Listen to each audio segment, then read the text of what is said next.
I always knew that dividend contributions were super important to the overall return of the S&P 500, but I never really knew how important they were. So I was looking at this chart from Hartford Funds, and this is some data that they put together from Morningstar, and it shows dividend contributions to the total return of the S&P 500 by decade. So from 1940 up to 2024, the S&P 500's total return, on average, 34% of it has came from dividends. Now, it varies by the decade. So, for example, 67% of the return in 1940 came from dividend contribution, whereas in the 80s, it was only 28%. In the 1990s, it was 16%. In the 2010s, it was 17%. And then 2020 so far, through 2024, it's only been 12%. But that's still a lot. I mean, on average, dividends account for 34% of the total return of the S&P 500. And this was going back from the 40s to 2024. So then I was kind of curious, what about just from like 2000 to now? So I found this other data that was put out by FactSet, and it shows S&P 500 total returns from January 2000 to June 2020.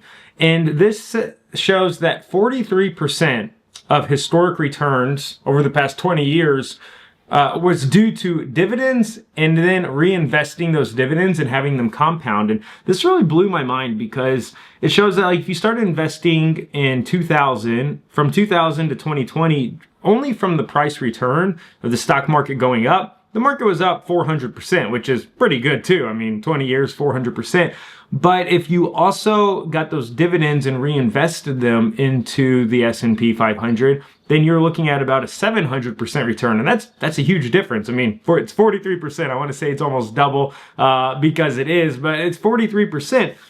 That's a lot. That's a lot. So this got me asking, how do dividends pertain to my own portfolio? So I have about $750,000 in a stock portfolio, and the total makeup of my portfolio looks like this. I have 44% in information technology in VGT. I have less than $1,000 in SCHG, somewhere around there. It's a very small portion.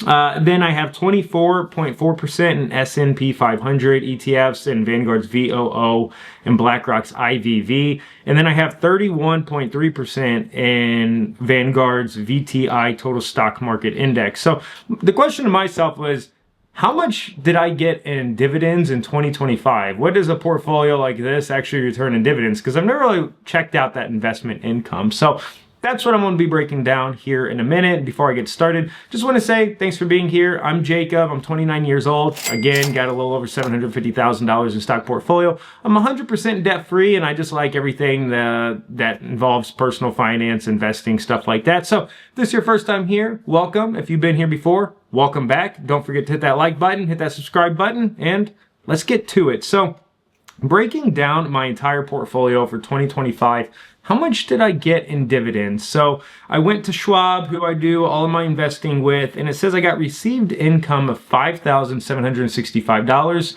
Of that, $5,765.02 came from dividends, and then I had 13 cents from received interest. So basically, yeah, I got $5,765 on a $750,000 portfolio. Now, I don't know exactly how much of that came from that full $750,000 because the beginning value of my portfolio on January 1st, 2025 was $441,000.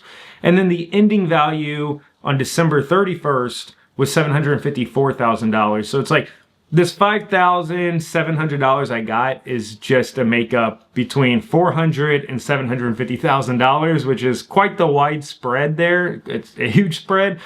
So yeah, I just feel like that's worth mentioning. Now, I have different positions, as you saw. I have VTI, I have VOO, VGT, SCHG, and yeah, there it is. SCHG is $1,007 in total market value. It's essentially irrelevant. And then I have IVV. So of the total income of all these, I wanted to see like how much did each fund give back to me. So that's what we're going to look at here. This looks a little messy, so let's clean it up. Here it is. I have my entire portfolio, that $5,765, broken down into a pie chart. And I want to see, out of all of those ETFs I have, which one gave me the most. So VTI gave me $2,481, and that was 43% of the entire $5,700 I got in dividends. VTI pretty much leading the way there. But it's worth noticing that the market value of my VTI position is $236,000. So with such a big portion of my portfolio being in VTI, it makes sense that it also contributed the most of the dividends that I got. But then I also note that VGT is actually the largest single position that I have. It's the information technology ETF, and it has a market value in my portfolio of $334,000, but I only got $1,190 from it. And the reason for that is because the distribution yield, basically the dividend, its distribution yield includes interest given and then income given back and then dividends, but it's pretty much dividends. So this distribution yield of VGT is 0.4%, whereas in VTI, it is 1.12%. So that's why I got so much more money back in VTI, the $2,481, and it makes up 43% of my portfolio here in dividends, versus VGT, because the dividend yield in VGT is way lower. I mean, it's almost a third of what it is in VTI. Then I look at IVV. I got the S&P 500 ETF from BlackRock. It is $1,109 I got back from it. So that is 19.3% of my total dividends here. And then Vanguard's VOO S&P 500 ETF gave me $979, which made up 17% of all of this. And then SCHG gave me $3.